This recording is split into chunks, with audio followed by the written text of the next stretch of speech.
है। और -1⁻3, -1⁻1, -1⁻5 इसकी वैल्यू नेगेटिव होती है। तो अब आप देखिए यहाँ पे n अगर से इवन है तो ये वैल्यू 1 हो रही है, तो ये 1 - 1 0 हो जा रहा है, मतलब हमारा an 0 हो जा रहा है। और अगर से n हमारा ऑड है तो ये देखिए n हमारा ऑड रहने से ये वैल्यू बनती है -1, ये -1 बन रही है, तो इसके साथ बन जाएंगे +1, तो 1 + 1 = 2, तो ये देखिए 2/π 2/n² that is 4/π times n²। ये है हमारा n ऑड के लिए।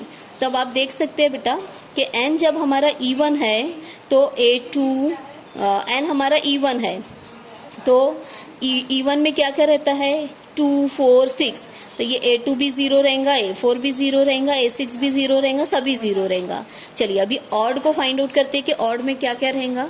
तो ये देखिए A1 1 3 5 ऐसा रहेगा, तो A1 करते हैं, A1 = 4/π टाइम्स 1²। 3 लेते हैं, A3 = 4/π टाइम्स 3²। 5 लेते हैं, A5 4/π टाइम्स 5²। ठीक है, तो ये सभी वैल्यूज 0 आई है। आप चाहे तो इसको एंड सो ऑन कर सकते हैं। हमारे पास 3 वैल्यूज आ गई, 3 वैल्यूज आर सफिशिएंट, तो हम लोग यहाँ पे इसको रोक देंगे। ठीक है, तो हमारा Bn तो है ही नहीं, A0 और An फाइंड आउट करना था। अब आप देखिए इक्वेशन नंबर 1 आप पीछे पेज टर्न करके देख सकते हैं, ये थी हमारी फोरियर सीरीज। अब क्योंकि हमने A1 A2 A3 A4 A5 A6 find out करे, इसलिए इस समेशन को हम ब्रेक कर देंगे, मतलब n = 1 2 3 दे देंगे। तो ये बनेगा A1 cos 1x, 2 के लिए बनेगा A2 cos 2x, 3 के लिए बनेगा A3 cos 3x, 4 के लिए बनेगा A4 cos 4x, 5 के लिए बनेगा A5 cos 5x।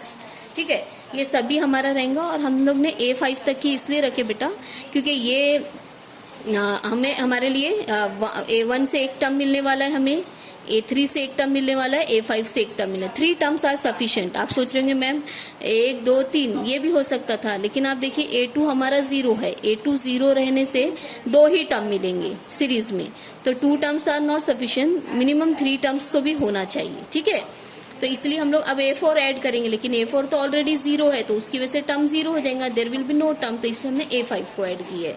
ठीक है, तो ये हमारा हो गया। अब हम लोग सब्स्टिट्यूट करेंगे। आप पीछे पेज टर्न करके देख सकते हैं बेटा, A0 की जो वैल्यूज है वो होती है पाई, तो ये बन गया π/2, और ये आ गया A1 की वैल्यू 4/π टाइम्स 1² cos 1x, ये 0, 4/π टाइम्स 3² cos 3x, फिर 0, 4/π टाइम्स 5² cos 5x, और ये आगे जो है हमारा 0 एंड सो ऑन रहेगा। यहाँ पे हमने क्या किए, 4/π को कॉमन ले लिए, तो cos 1x cos 3x cos 5x and so on बन गया है।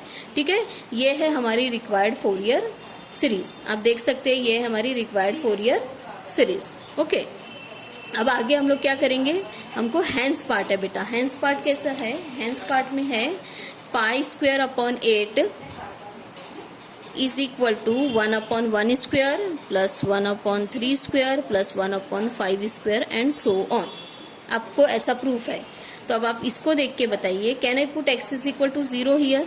x 0 डालेंगे तो 1/1² बनेगा, cos 0 1 होता है, यहाँ पे भी cos 0 1/3² बन जाएगा, यहाँ पे भी cos 0 1/5² बन जाएगा, और ये बन जाएगा f(0). ठीक है, तो अगले पेज पे हम आपको बताते हैं, यहाँ पे हम लोग x = 0 रखेंगे, तो ये बनेगा f(0), ये पूरा एज इट इज रहेगा, ये एज इट इज रहेगा, ये बनेगा 1/1², 1/3², 1/5²। ये देखिए आप, ये ऐसा है। ठीक है, पुट x = 0, ये बन गया हमारा। अब हमें क्या करना है बेटा, f(0) फाइंड आउट करना है। f(0) फाइंड आउट तो करना है, लेकिन हमारा फंक्शन जो है वो कुछ ऐसा है, f(x) = π + x और π - x। ठीक है, -π to 0, और ये है 0 to π। ठीक है, इस तरीके से ये है हमारा f(x). आपके सामने मैं लिखूंगी f(x) = x² + 2 -π to π इंटरवल।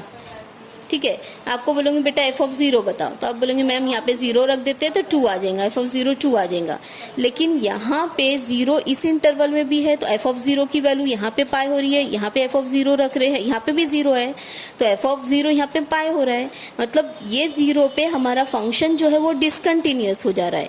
ठीक है, यहाँ पे भी है वो 0, यहाँ पे भी है, तो हम इस डिसकंटिन्यूस पॉइंट का हमने आपको लिखा के दिए है कि the value of at the discontinuous point is equal to left hand value of the function at X is equal to 0, right hand value of the function at X is equal to 0 divided by 2 करेंगे। तो left hand value अभी मैंने थोड़ी देर पहले बताया, यहाँ पे F of 0 पाई आ रहा है, यहाँ पे भी एफ ऑफ 0 पाई आ रहा है। ये लेफ्ट हैंड वैल्यू रहेंगी, ये राइट हैंड वैल्यू, तो pi plus pi upon 2 that is pi बन जाएगा। तो ये है हमारा F of 0 pi, F of 0 pi यहाँ पे रख देंगे हम, तो ये हमें मिल जाएगा। ठीक है।